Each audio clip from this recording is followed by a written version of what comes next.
abrir a Escritura na Epístola de Paulo aos Efésios, capítulo 4.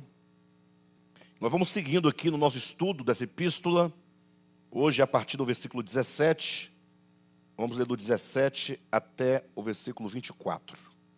Mais um trecho, dando sequência, né? Sempre dando seguimento, como eu costumo falar aqui na reunião do Querigma, uma leitura de ir e vir, né? Nós lemos, nós voltamos, tornamos a ir, a leitura como quem está ruminando todo o conteúdo e como quem procura somar todas as assertivas, todos os pensamentos, todos os postulados que o apóstolo vai colocando para que nós tenhamos a visão do todo, né? E não uma visão individual, particular de um trecho da Escritura. Então, leia comigo, capítulo 4 de Efésios, do versículo 17 até o versículo 24. Diz assim: Isto, portanto, digo, e no Senhor testifico, que não mais andeis como também andam os gentios, na vaidade dos seus próprios pensamentos, obscurecidos de entendimento, alheios à vida de Deus por causa da ignorância em que vivem, pela dureza do seu coração, os quais, tendo se tornado insensíveis, se entregaram à dissolução, para com avidez cometerem toda sorte de impureza.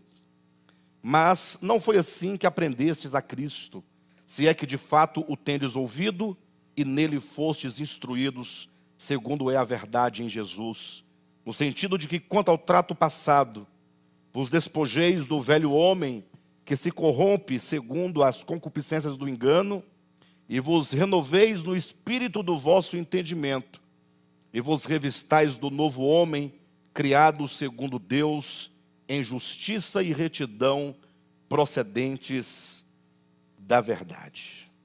Amém? Queridos, veja como o pensamento do apóstolo Paulo é um pensamento muito lógico, um pensamento que vai ganhando dimensões na medida em que ele avança no seu discurso. Quando nós olhamos para essa carta, para nós podermos chegar até o versículo 17 em diante, basta você observar que o apóstolo começa a nos falar, no capítulo 1, acerca do supremo propósito de Deus. Capítulo lindo. Ele começa falando do Pai, do Filho, do Espírito Santo, como que esse Deus revelado de modo triúnico, né, a todos nós, como esse Deus, ele trabalha em nós desde a eternidade passada, no sentido de que ele nos elegeu, nos predestinou. Lógico, eu sei que há muita crítica concernente à questão, como pode Deus eleger e predestinar, se eleição e predestinação estão intimamente vinculadas à questão temporal, né? Questão da previsibilidade, de você prever, de você desejar algo futuro.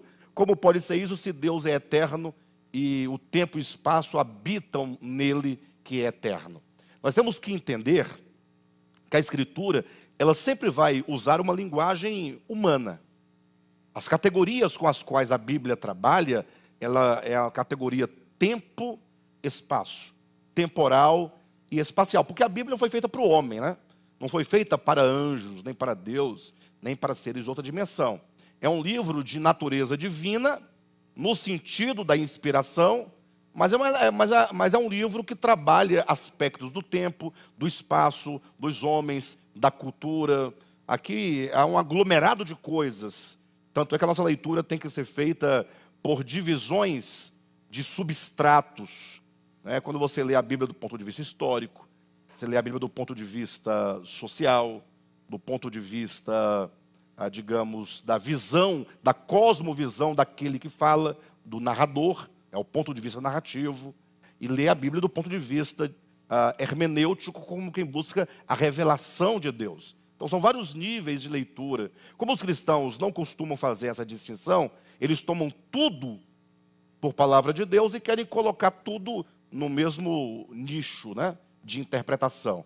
Então, quando falamos de eleição e predestinação, capítulo 1, ali é um modo de falar de que o homem, ele faz parte de um projeto eterno do coração de Deus.